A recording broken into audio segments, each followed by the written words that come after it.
नमस्कार, ABC channel में आपका स्वागत है। मैं हूं सचिन श्रीवास्तव और आप मेरे साथ देखेंगे आजमगढ़ से जुड़ी खबरें। आइए नजर डाल लेते हैं आज की खास खबरों पर।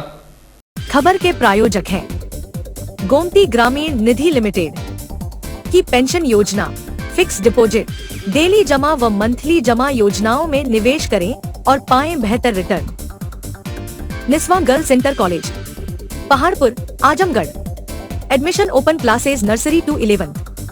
IIT और नीट की तैयारी और लाइफस्टाइल फर्नीचर बेलानाडी, आजमगढ़। आजमगढ़ के कंधरापुर थाना पुलिस ने मंगलवार की रात मुठभेड़ के दौरान 2 बदमाशों को गिरफ्तार कर लिया। मुठभेड़ के दौरान एक बदमाश के पैर में गोली लगी है। घायल बदमाश को इलाज के लिए जिला अस्पताल में भर्ती कराया गया है।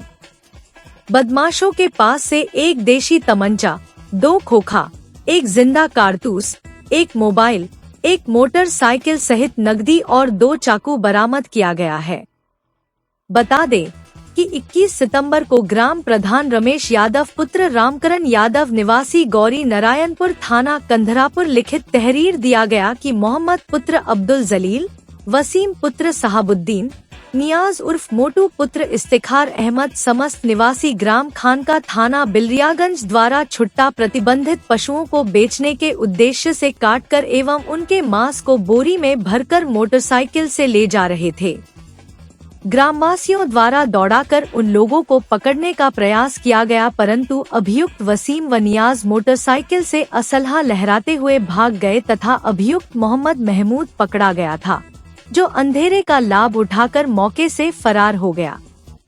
मौके से प्रतिबंधित पशु के मांस से भरी एक बोरी बरामद हुई। पुलिस ने मामले में तीनों के खिलाफ सुसंगत धाराओं में मुकदमा दर्ज कर कार्रवाई शुरू कर दी गई। इस दौरान 21 सितंबर को अभियुक्त मोहम्मद महमूद को आजमपुर पुलिया से गिरफ्तार कर जेल भेजा गया था।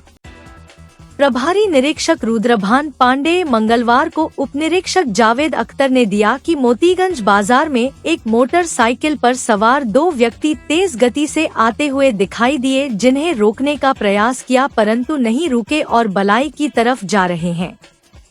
प्रभारी निरीक्षक कंधरापुर चकफरेंदा चौराहा से निगरानी करते हुए आगे बढ़े। इस दौरान फरेंदा मोड़ के पास उप निरीक्षक जावेद अख्तर एक मोटरसाइकिल सवार का पीछा करते आते दिखाई दिए। प्रभारी निरीक्षक कंधरापुर द्वारा मोटरसाइकिल सवारों को रोकने का प्रयास किया गया। मोटरसाइकिल सवार सामने से पुलिस बल को देखकर अपनी मोटरसाइकिल बाएं तरफ मोड़कर भागने के प्रयास में गिर गए तथा एक बदमाश गौरी नारायणपुर गांव की तरफ भागते हुए पीछा करने वाले पुलिस बल को लक्ष्य बनाकर जान से मारने की नियत से फायरिंग करने लगा। पुलिस द्वारा की गई कार्रवाई में नियाज उर्फ मोटू पुत्र इफ्तिखार अहमद निवासी ग्राम खानका थाना बिलरियागंज के दाहिने पैर में गोली लग गई, जिसे उपचार हेतु जिला अस्पताल में भर्ती करवाया गया है। अभियुक्त वसीम पुत्र सहाबुद्दीन को मौके से गिरफ्तार किया गया। अभियुक्तों के पास से एक देशी तमंचा, 2 खोखा कारतूस, एक जिंदा कारतूस, 700 रुपए नगद, एक मोबाइल फोन रेडमी, एक मोटरसाइकिल स्प्लेंडर, घटना में प्रयुक्त 2 चाकू बरामद किया गया है। यूपी बोर्ड ने 2025 की हाई स्कूल और इंटरमीडिएट परीक्षा के लिए केंद्रों का निर्धारण करने का शेड्यूल जारी कर दिया है, जिसकी जानकारी जिला विद्यालय निरीक्षक उपेंद्र कुमार द्वारा दी गई है। उन्होंने बताया कि यूपी बोर्ड के तय मानक के मुताबिक ऑनलाइन परीक्षा केंद्रों के निर्धारण की प्रक्रिया 25 सितंबर से शुरू होगी। 28 नवंबर 2024 तक ऑनलाइन परीक्षा केंद्रों का निर्धारण पूर्ण किया जाएगा। परीक्षा केंद्रों के निर्धारण के लिए विद्यालयों की स्थापना संबंधी भौतिक संसाधन सुविधाओं की जानकारी बोर्ड की वेबसाइट पर प्रिंसिपल 25 सितंबर 1924 तक अपलोड करेंगे। उसके बाद डीएम द्वारा गठित तहसील स्तरीय समिति द्वारा रिमोट सेंसिंग में त्रुटिपूर्ण पाए गए विद्यालयों की त्रुटि रहित जियो लोकेशन विद्यालय के प्रांगण से एपीआई युक्त मोबाइल ऐप के माध्यम से 30 सितंबर 1924 तक अपलोड किए जाएंगे। यूपी बोर्ड की वेबसाइट पर अपलोड की गई विद्यालयों के बारे में जानकारी का भौतिक सत्यापन डीएम द्वारा गठित तहसील स्तरीय समिति के माध्यम से 15 नवंबर 24 तक कराया जाएगा। विद्यालयों के भौतिक सत्यापन के बाद डीएम द्वारा गठित तहसील स्तरीय समिति की रिपोर्ट डीएम द्वारा DIOS के माध्यम से ऑनलाइन वेबसाइट पर 28 नवंबर 2024 तक अपलोड की जाएगी। बोर्ड परीक्षा के बारे में बताना है कि 25 सितंबर तक प्रिंसिपल लोगों को जो है UPMS की वेबसाइट पे आधारभूत सूचनाओं को अपलोड करना है। उसके बाद से तहसील स्तरीय कमेटी का गठन होगा डीएम साहब के निर्देशन में। वो उस तहसील के अंतर्गत आने वाले विद्यालयों की जांच करेगी, जिसमें उस कमेटी में SDM साहब और तहसीलदार साहब, राजकीय का एक कोई प्रिंसिपल और PWD से कोई एक्शन है। उसके जांच के बाद जो है उसके बाद से जनपद स्तरीय कमेटी 20 अक्टूबर तक जो है अपना रिपोर्ट देगी।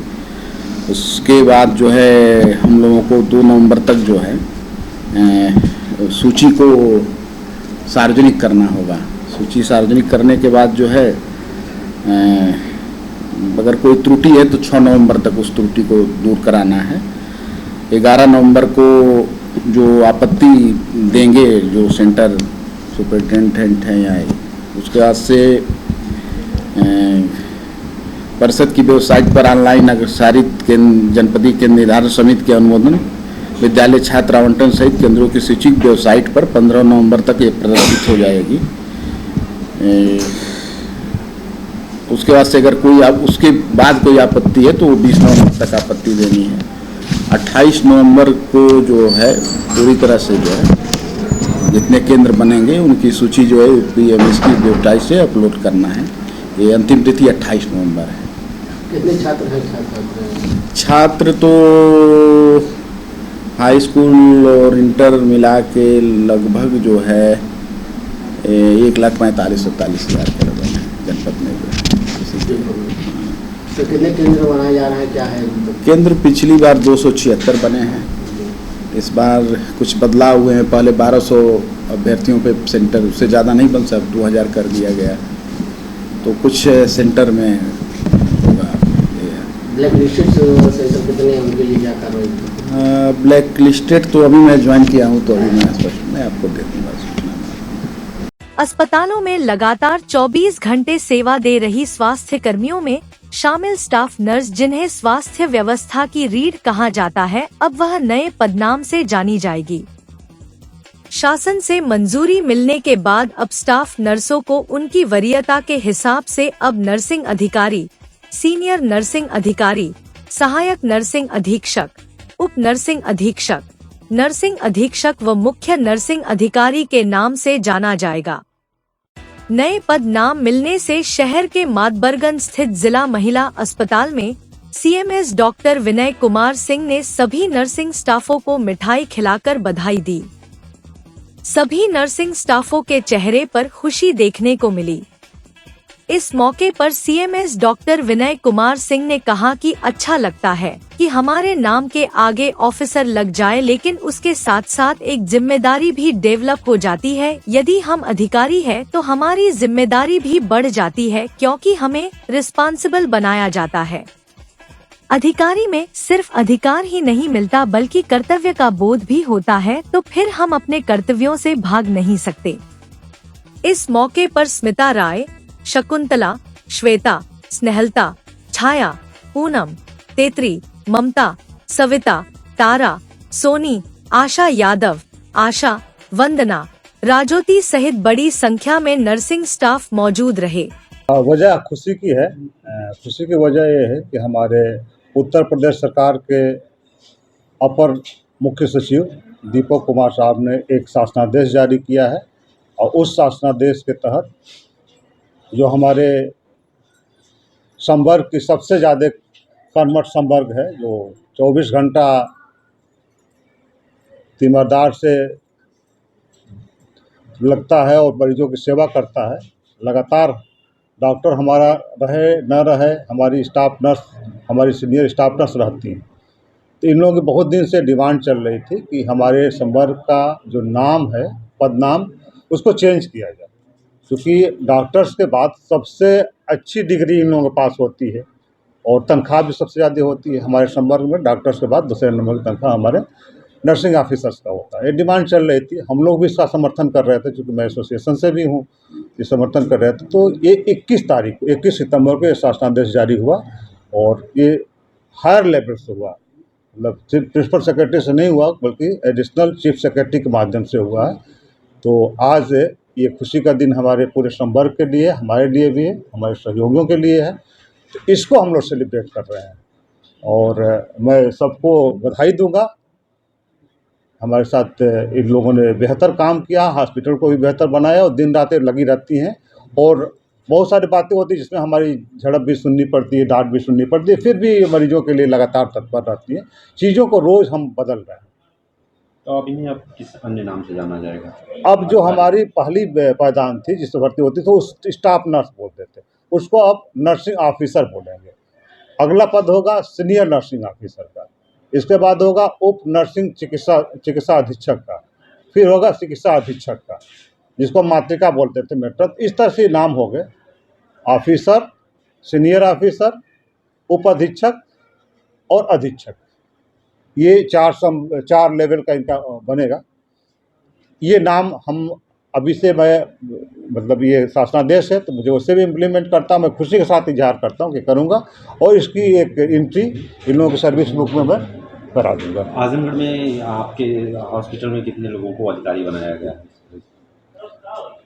हमारे यहाँ कुल मिला के जो हमारी परमानेंट जो नर्सिंग वर्ग की ऑफिसर्स हैं उनकी संख्या 36 है। तो 36 में जो जिस रैंक का होगा, नर्सिंग ऑफिसर बनेगा, कोई सीनियर नर्सिंग ऑफिसर बनेगा, कोई उप नर्सिंग अधीक्षक बनेगा, कोई नर्सिंग अधीक्षक बनेगा। जैसे हमारे यहाँ होता है ना, मेडिकल अफसर होता है, सीनियर मेडिकल अफसर होता है, कंसल्टेंट होता है, सीनियर कंसल्टेंट होता है, प्रमुख मतलब डिप्टी सीएमओ, एडिशनल सीएमओ, फिर एडी। उसी तरह से इन लोगों का भी है, लेवल 1, 2, 3, 4 करके है। तो ये पद नाम इस तरह से चलेंगे। बस एक चीज़ मैं और कहना चाहूँगा आप लोगों से भी और आप लोगों से भी कि जैसे अच्छा लगता है कि हमारे नाम के आगे ऑफिसर लग जाए, लेकिन उसके साथ साथ एक रिस्पॉन्सिबिलिटी भी डेवलप होती है। यदि हम ऑफिसर हैं तो हमारी रिस्पॉन्सिबिलिटी बढ़ जाती है, क्योंकि हमें रिस्पॉन्सिबल बनाया जाता है। अधिकारी में सिर्फ अधिकार नहीं मिलता है बल्कि कर्तव्य का बोध भी होता है। और हम फिर बच्चों की तरफ भाग नहीं सकते, साहब हमसे क्या मतलब है, हम तो छोटे हैं वो बड़े हैं। आप छोटे नहीं रह गए ना, आप ऑफिसर बन गए। तो ऑफिसर की रिस्पॉन्सिबिलिटी भी उसी हिसाब से आप लोग करते हैं, बेहतर और बेहतर करेंगे। आप लोगों के साथ हमारी शुभकामना है और मैं चाहूँ। मंडलायुक्त मनीष चौहान ने निर्देश दिया है कि कार्यदायी संस्थाओं द्वारा कराए जाने वाले निर्माण कार्य को संबंधित प्रशासकीय विभागों के मंडलीय अधिकारी निर्माण स्थल पर जाएं तथा कार्य की प्रगति एवं गुणवत्ता को देखें। मंडलायुक्त श्री चौहान मंगलवार को अपने कार्यालय सभागार में मुख्यमंत्री डैशबोर्ड के आधार पर मंडल के जिलों में 50 लाख एवं उससे अधिक लागत की निर्माणाधीन परियोजनाओं की प्रगति की समीक्षा कर रहे थे। उन्होंने कहा कि कई परियोजनाओं में कार्य पूर्ण है, परंतु उसकी सही फीडिंग नहीं कराए जाने के कारण प्रगति में वास्तविक प्रगति परिलक्षित नहीं हो रही है। उन्होंने मंडलीय अधिकारियों को निर्देशित किया कि संबंधित अधिकारी की जिम्मेदारी तय करते हुए सही फीडिंग कराना सुनिश्चित किया जाए। बैठक में मुख्य अभियंता, विद्युत तथा अधीक्षण अभियंता, ड्रेनेज मंडल बलिया बिना अवगत कराए अनुपस्थित थे। मंडलायुक्त ने इस स्थिति पर सख्त नाराजगी व्यक्त करते हुए दोनों अधिकारियों का 1 दिन का वेतन बाधित करने तथा स्पष्टीकरण प्रस्तुत करने का निर्देश दिया। उन्होंने कार्यदायी संस्थावार परियोजनाओं की समीक्षा में पाया कि मंडल के तीनों जनपदों में स्वास्थ्य विभाग की कई परियोजनाओं का निर्माण कार्य काफी विलंबित है। अपर निदेशक स्वास्थ्य द्वारा स्वयं स्थल निरीक्षण किए जाने अथवा विभाग के किसी अन्य अधिकारी के माध्यम से निरीक्षण कराए जाने संबंध में पूछे जाने पर अवगत कराया गया कि स्थलीय निरीक्षण नहीं किया गया है। मंडलायुक्त श्री चौहान ने इस स्थिति पर सख्त नाराजगी व्यक्त करते हुए अपर निदेशक स्वास्थ्य को अपने विभाग से संबंधित समस्त निर्माणाधीन परियोजनाओं के तत्काल स्थलीय निरीक्षण हेतु निर्देशित किया। मंडलायुक्त मनीष चौहान ने समीक्षा के दौरान कार्यदायी संस्था उप्र पुलिस आवास निगम लिमिटेड के द्वारा आजमगढ़ के जिला कारागार में कराए जा रहे कई कार्यों, बलिया के सिकंदरपुर में अग्निशमन केंद्र, जनपद मऊ के मधुबन तहसील अंतर्गत दुबारी में अग्निशमन केंद्र, मऊ पुलिस लाइन में बैरक निर्माण एवं ट्रांजिट हॉस्टल, घोसी एवं मोहम्मदाबाद गोहना में अग्निशमन केंद्र का कार्य विलंबित पाया। संबंधित कार्यदायी संस्था के यूनिट प्रभारी द्वारा बताया गया कि आगामी माह में सभी कार्य पूर्ण हो जाएंगे।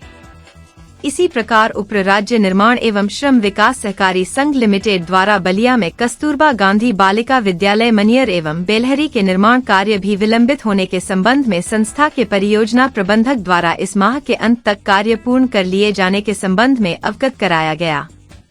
समीक्षा में पाया गया कि लोक निर्माण विभाग द्वारा जनपद मऊ के मोहम्मदाबाद गोहना अंतर्गत छोटी सरयू नदी पर सिकटिया और पूरा पार के बीच आरसीसी लघु सेतु का निर्माण वर्ष 2016 पूर्ण हो जाना था, परंतु बजट अवमुक्त नहीं किया है। मंडलायुक्त श्री चौहान ने मुख्य अभियंता लोक निर्माण विभाग को इस पर तत्काल प्रभावी कार्यवाही कराए जाने का निर्देश दिया। उन्होंने समस्त कार्यदायी संस्थाओं से कहा कि जो भी कार्य पूर्ण हो उसके हैंडओवर की कार्यवाही तत्काल की जाए। यदि कार्यों के निष्पादन में कोई दिक्कत आती है तो तत्काल उच्च स्तर पर अवगत कराएं। बैठक में निर्माण कार्यों से संबंधित अन्य कार्यों में भी विस्तार से समीक्षा की गई। इस अवसर पर अपर आयुक्त प्रशासन के अवस्थी, अपर आयुक्त न्यायिक शमशाद हुसैन, संयुक्त विकास आयुक्त धर्मेंद्र प्रताप सिंह, मुख्य अभियंता लोनीवी योगेंद्र सिंह, अपर निदेशक स्वास्थ्य डॉक्टर आमोद कुमार, मंडलीय अर्थ एवं संख्याधिकारी डॉक्टर नीरज श्रीवास्तव व हेमंत कुमार सहित अन्य विभागों के अधिकारी उपस्थित थे। अखिल भारतीय चौहान महासभा एवं युवा मंच के तत्वावधान में मंगलवार को रिक्शा स्टैंड पर महासभा के स्थापना दिवस के साथ ही स्वर्गीय एडवोकेट शत्रुघ्न चौहान की श्रद्धांजलि सभा का आयोजन किया गया। इस दौरान चौहान समाज के तमाम गणमान्य लोगों ने प्रदेश व दिल्ली के अलग अलग क्षेत्र से आकर अपनी सहभागिता की। वहीं अपने समाज को राजनीतिक, शैक्षणिक, व्यापारिक समेत अन्य क्षेत्रों में आगे ले जाने का संकल्प लिया। दिल्ली एम्स में कर्मचारी यूनियन के नेता संत देव चौहान ने कहा कि वह मऊ दोहरी घाट के निवासी हैं। उन्होंने चौहान रत्न स्वर्गीय एडवोकेट शत्रुघ्न चौहान से प्रेरणा ली। वहीं स्वर्गीय शत्रुघ्न चौहान के पुत्र एडवोकेट राजेश चौहान ने कहा कि उनके पिता सभी के प्रेरणा स्रोत रहे हैं। उनके बदौलत उनके परिवार के सभी लोग पढ़ लिखकर आज अच्छे पदों पर कार्यरत हैं। स्वर्गीय शत्रुघ्न चौहान ने कभी किसी नशे का सेवन नहीं किया, अन्य व्यसनों से भी दूर रहे। 80 के दशक में, 80 और 90 के दशक में हमारे चौहान रत्न स्वर्गीय शत्रुघ्न चौहान जी ने अपने कीर्ति से पूर्वांचल के चौहानों का नाम कीर्तिमान किया। उनके गौरव से आज हम गौरवान्वित हैं। उनके बताए हुए रास्ते पर आज पूरे पूर्वांचल के चौहान अपना शिक्षा में हो चाहे राजनीति में हो उससे प्रभावित होकर आज आगे बढ़ रहा है, जिनकी आज सभा श्रद्धांजलि समारोह है। आज इसलिए समाज को जागृत करने के लिए जो पीछे उन्होंने अपना काम किया है उसको आगे बढ़ाने के लिए पूर्वांचल के तमाम बुद्धिजीवियों को जो उनके बताए हुए रास्ते पे काम कर रहे हैं, आज एकत्रित होकर के हम एक बाबूजी को श्रद्धांजलि समारोह का आयोजन किया है ताकि पूरे देश को पता लगे कि एक चौहान रत्न जो समाज के लिए काम किया है, इससे लोगों में अवेयरनेस आए। क्या मैसेज देना चाहेंगे? चौहान समाज में बाबूजी ने तो बहुत मैसेज दिया, लेकिन हम आज जो बैठ करके पूरे पूर्वांचल के उनके बताए हुए रास्ते पे जो चल रहे हैं, चाहे राजनीति के बारे में, चाहे शिक्षा के बारे में, पढ़ाई के बारे में, रहन सहन के बारे में, हम लोग गांव में घूम घूम करके और बाबूजी के बताए हुए रास्ते को लोगों को चलाने के लिए कोशिश करेंगे।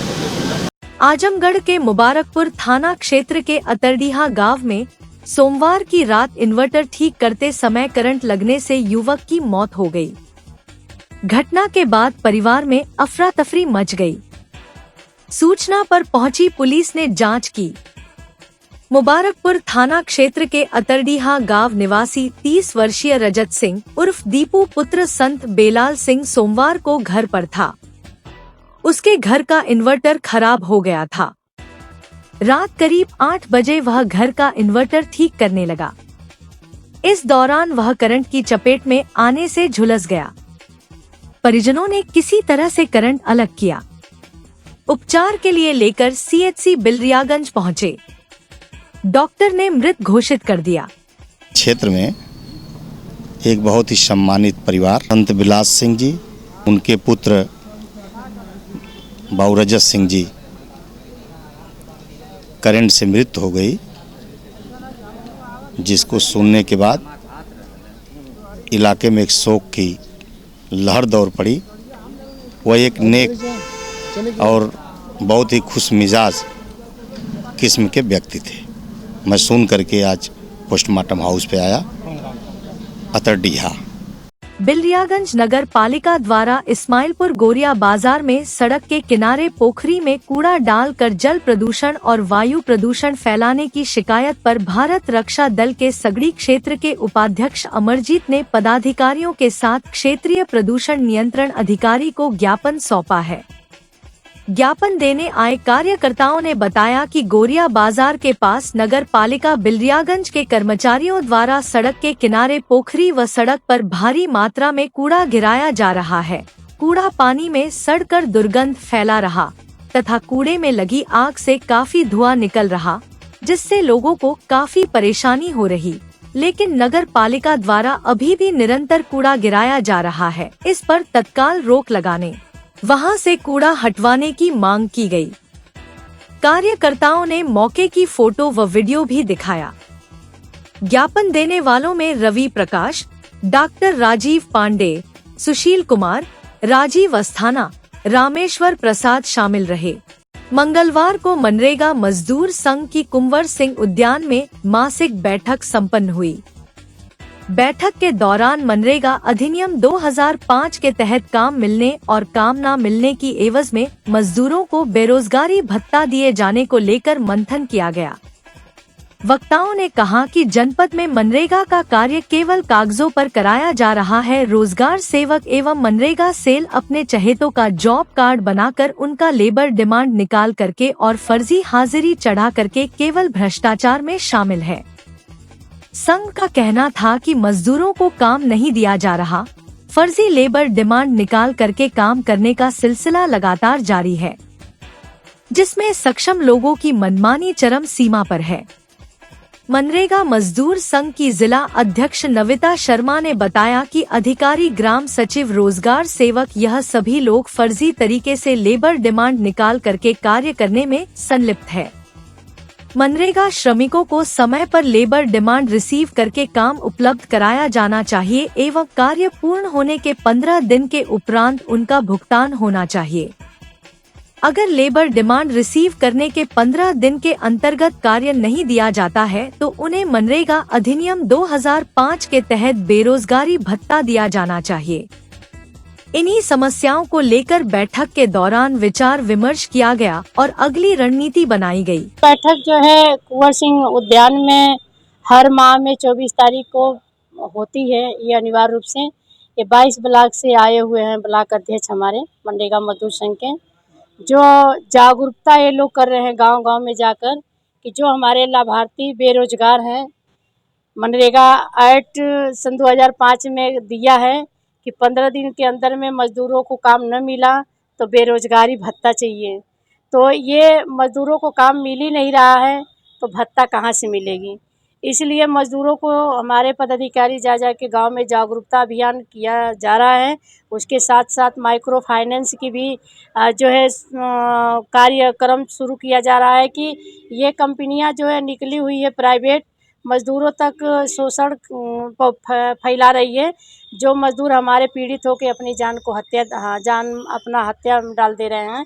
तो इस तरह से मजदूरों को जागरूक करते हुए श्रमिकों के यहाँ उपस्थित की गई है कि अपने अपने ब्लॉकों पर, अपने अपने ग्राम पंचायतों में जा के मजदूरों को जागरूक करके अपना मेहनत से 237 रुपया मजदूरी है मनरेगा में, वो काम करके अपना मेहनत से पैसा लें और जो है मजदूर काम जो करना चाहते हैं वैसे काम करके ही लें। मजदूरों को जॉब कार्ड नहीं मिलता है, वो जॉब कार्ड मजदूरों को ही मजदूरों के हाथ में होना चाहिए। सुबह जा तो अपना जॉब कार्ड लेके कार्यस्थल पर जाएं। मजदूरों को देखा जा रहा है कि मनरेगा अधिनियम में ये भी सरकार दिया है कि मजदूरों को कार्यस्थल पर पानी की व्यवस्था नहीं है, न कार्यस्थल पर मीठे की व्यवस्था है।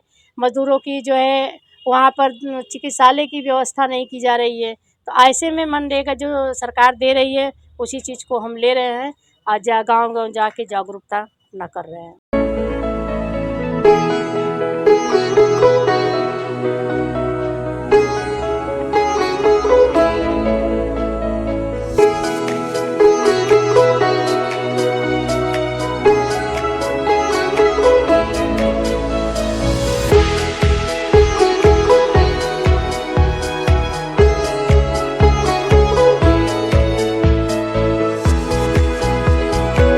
Lifestyle furniture, Belnadi, Azamgarh. सभी प्रकार के फर्नीचर एवं इलेक्ट्रॉनिक सामानों की भरपूर रेंज उपलब्ध। हमारे यहाँ EMI की सुविधा 0% ब्याज पर उपलब्ध। इलेक्ट्रॉनिक सामानों में LED TV, refrigerator, washing machine, air conditioner, air cooler, deep freezer, water cooler, mixer juicer, iron, fan, induction, battery, inverter, electric geyser, gas geyser, आटा चक्की इत्यादि। फर्नीचर के सामानों में बेड, गद्दा, सिंगारदान, अलमीरा, sofa, table, chair, rack, stool, संदीली, सीढ़ी, डाइनिंग टेबल, झूला आदि। शादी विवाह की हो तैयारी या ऑफिस और घर के लिए सामानों की करनी हो खरीदारी, पहुँचिए लाइफस्टाइल फर्नीचर, बेलनाडी, आजमगढ़।